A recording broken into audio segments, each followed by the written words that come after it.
Assalamualaikum warahmatullahi wabarakatuh. Perkenalkan, kami dari kelompok 13 dari kelas Paralel A Sistem Informasi UPN Veteran Jawa Timur akan mempresentasikan mengenai pandemi COVID-19 dan bela negara dalam sistem pertahanan negara. Anggota kelompok kami yaitu saya sendiri Elsa Fania NPM 27 dan rekan saya Anindya Dewi Nariswari NPM 60. Yang pertama mengenai pengertian bela negara. Dalam KBBI, bela berarti menjaga baik-baik, memelihara, merawat, melepaskan dari bahaya, memihak untuk melindungi dan mempertahankan sesuatu. Sesuatu yang dimaksud adalah negara. Dengan demikian, membela negara dapat diartikan sebagai menjaga, memelihara, melindungi, dan mempertahankan eksistensi negara, bahkan melepaskannya dari bahaya. Sistem pertahanan negara.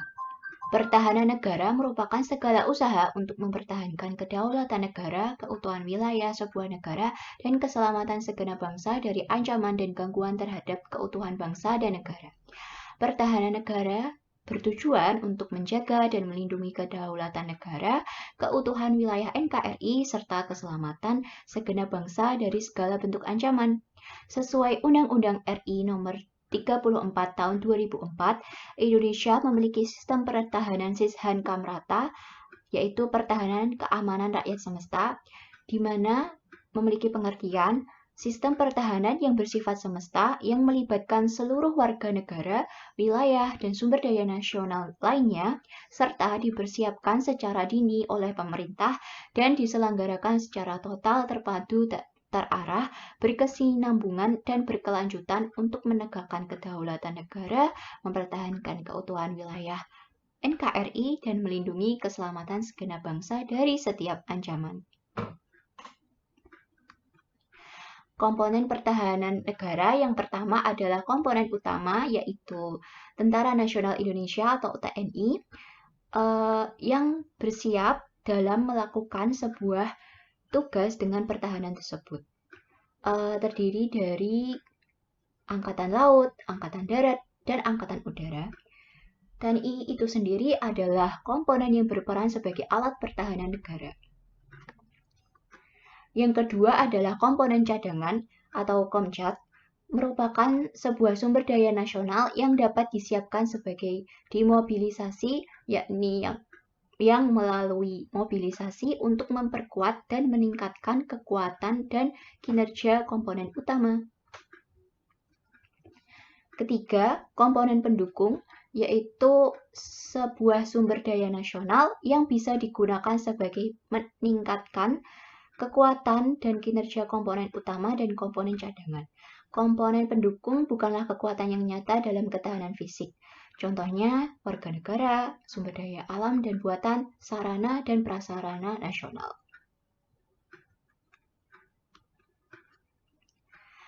Pengertian sederhana dari ancaman. Ancaman itu sendiri merupakan niat, pernyataan, situasi, kondisi, tindakan, atau perbuatan yang diperkirakan membahayakan atau merugikan. Bila dikaitkan dengan upaya pembelaan negara, maka pengertian ancaman adalah setiap usaha atau kegiatan baik dari luar negeri maupun dalam negeri secara langsung atau tidak langsung yang dapat membahayakan kedaulatan negara, keutuhan wilayah, dan keselamatan segenap bangsa. Bentuk ancaman yang harus dihadapi dan ditanggulangi dengan upaya bela negara dapat berupa ancaman militer dan ancaman non-militer. Untuk bentuk dari ancaman militer dan non-militer itu sendiri dapat berupa untuk ancaman militer yang pertama berupa agresi, pelanggaran wilayah yang dilakukan oleh negara lain, spionase, sabotase, aksi teror bersenjata, pemberontakan bersenjata, serta perang saudara yang terjadi antara kelompok masyarakat.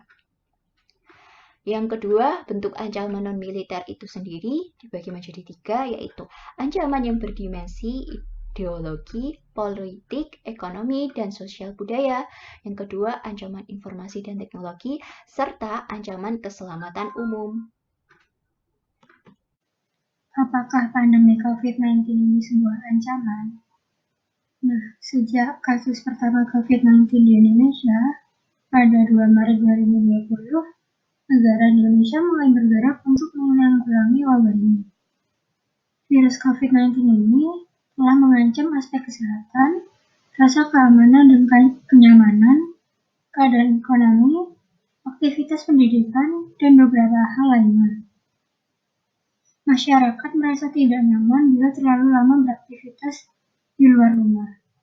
Banyak pihak yang ekonominya semakin menurun selama pandemi karena tidak bekerja, kesehatan tenaga medis yang mulai menurun saat menangani pasien, siswa yang tidak bisa melakukan aktivitas pendidikan di luar rumah, dan lain sebagainya menjadi dampak selama pandemi ini. Lalu, bagaimana bentuk upaya bela negara dalam sistem pertahanan selama pandemi ini? Yaitu aktivitas pertahanan militer oleh TNI.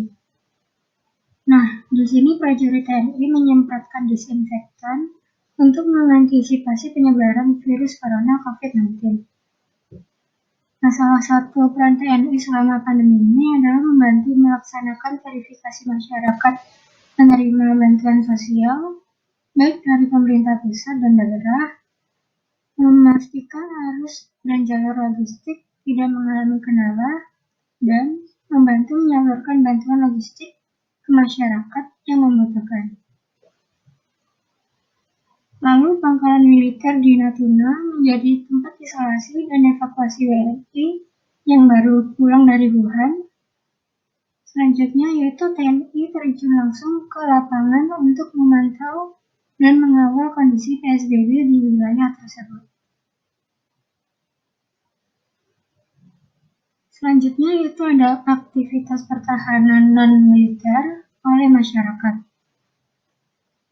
Yang pertama, di sini yaitu ada masyarakat saling memberi bantuan dan melakukan kegiatan sosial. Lalu peran tenaga medis dalam membantu menanggulangi pandemi COVID-19. Dan juga masyarakat yang selalu menerapkan protokol kesehatan saat beraktivitas. Contohnya itu selalu memakai masker, jaga jarak, dan cuci tangan saat beraktivitas. Jadi, kesimpulannya, pandemi COVID-19 ini menjadi sebuah ancaman non-militer yang sedang dialami negara Indonesia. Secara umum, keterlibatan TNI sebagai komponen utama dalam pertahanan negara dalam upaya penanganan COVID-19 memiliki sejumlah kelebihan seperti kesiapan dan kesigapan para prajurit, karena mereka dilatih untuk selalu siap menghadapi berbagai kondisi dan situasi termasuk saat kondisi krisis seperti saat ini. Selain itu, sistem komando yang ada di TNI juga dapat mempermudah mobilisasi para prajurit di berbagai wilayah untuk melaksanakan operasi. TNI juga memiliki perencanaan yang strategis dan komprehensif, sehingga implementasinya dapat terlaksana dengan efektif dan terpadu.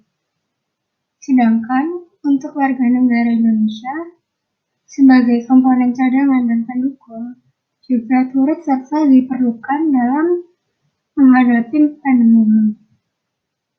Bila saling menjaga, maka kita jugalah yang akan merasa aman, nyaman, dan kondisi kesehatan kita juga terjaga. Untuk itu, jangan sesekali kita mengabaikan protokol kesehatan. Sekian, terima kasih dari kami. Mohon maaf apabila ada salah kata. Wassalamualaikum warahmatullahi wabarakatuh.